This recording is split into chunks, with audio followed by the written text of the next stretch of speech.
Hi everybody, Nam here, and today we're going to be doing something a little bit different than we normally do. So on Mondays I usually publish a trick that I've learned, that I taught myself, that I learned from a book or a friend, or reverse engineered from a video or something. But I think today I wanted to do something a little bit different.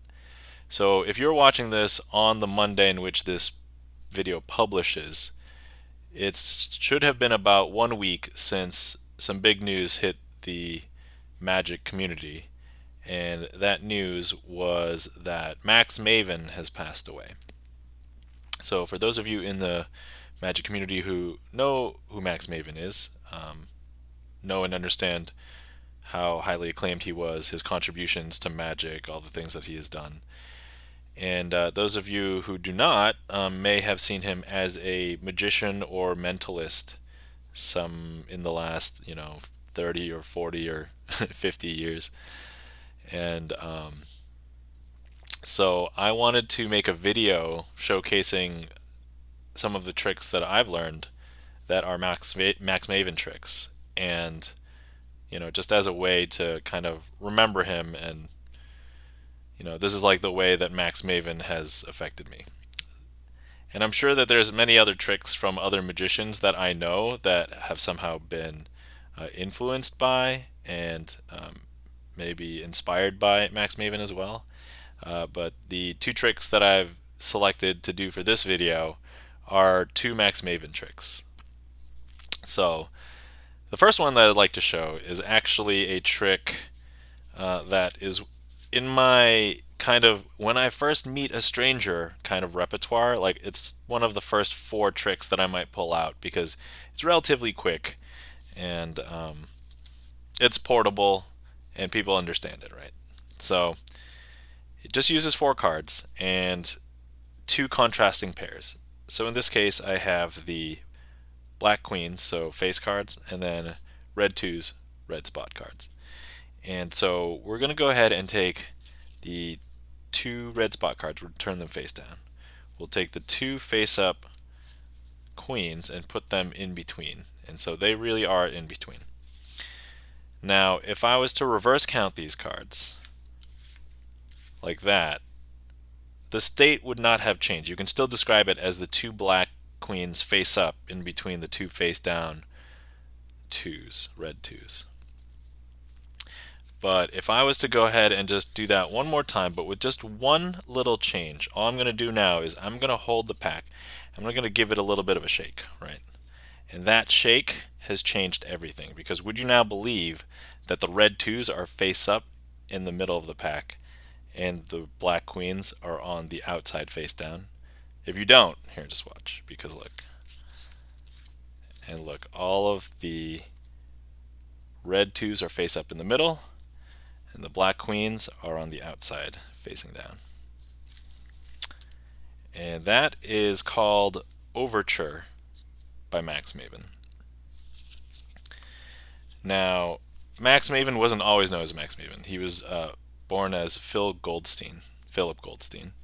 And at some point, he legally changed his name to Max Maven. But I think for a while, he was still doing writing. So when he wrote things for magic references or technical magic references, he still used the name Phil Goldstein. At least that's what I read somewhere. So hopefully that's true. But the other trick that I would like to show is actually one of my favorite tricks. And it's because it's a very strong effect, but it's also really fun to perform. And so I've kind of taken a liking to using it as like a closer for a lot of my Twitch streams.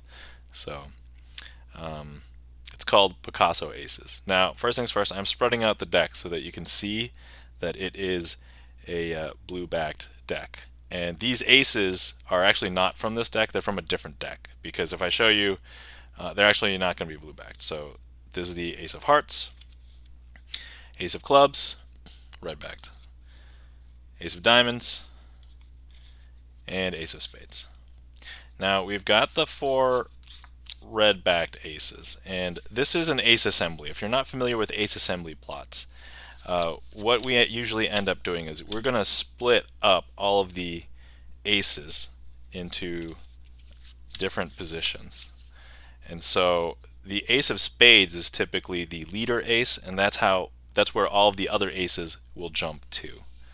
And so that's what we're going to end up doing right now. Now we're going to go ahead and place 3 other cards onto each one of these piles.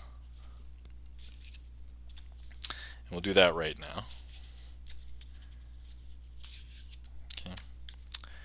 And then we're going to square all of these up, and then hopefully we'll make the magic begin.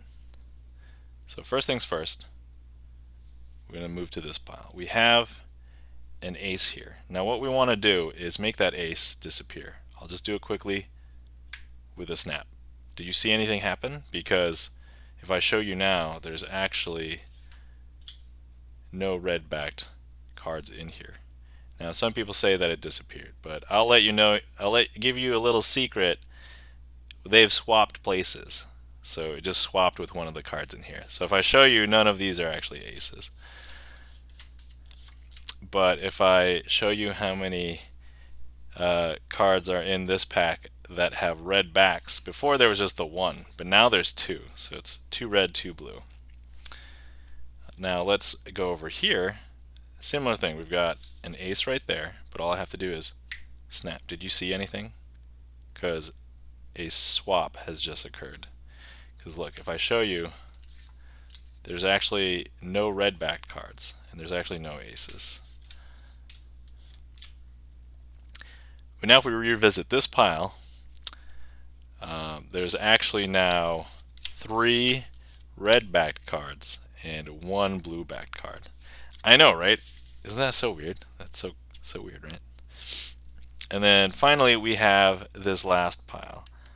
And some people believe that the red cards were not the aces, but as I can show you, that has been an ace, and that is an ace, and I can even show you, watch. So we've got the ace right there. You can still see it. All I have to do is snap. Did you see anything happen?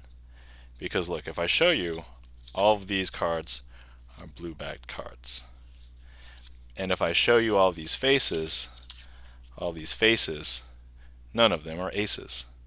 Wow, that rhymes. I should have put that in the pattern a long time ago.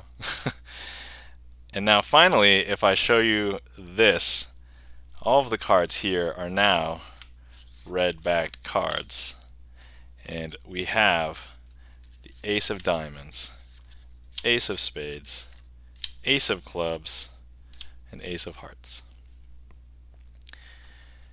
And that, my friends, are my performances of both Overture and Picasso Aces by Max Maven.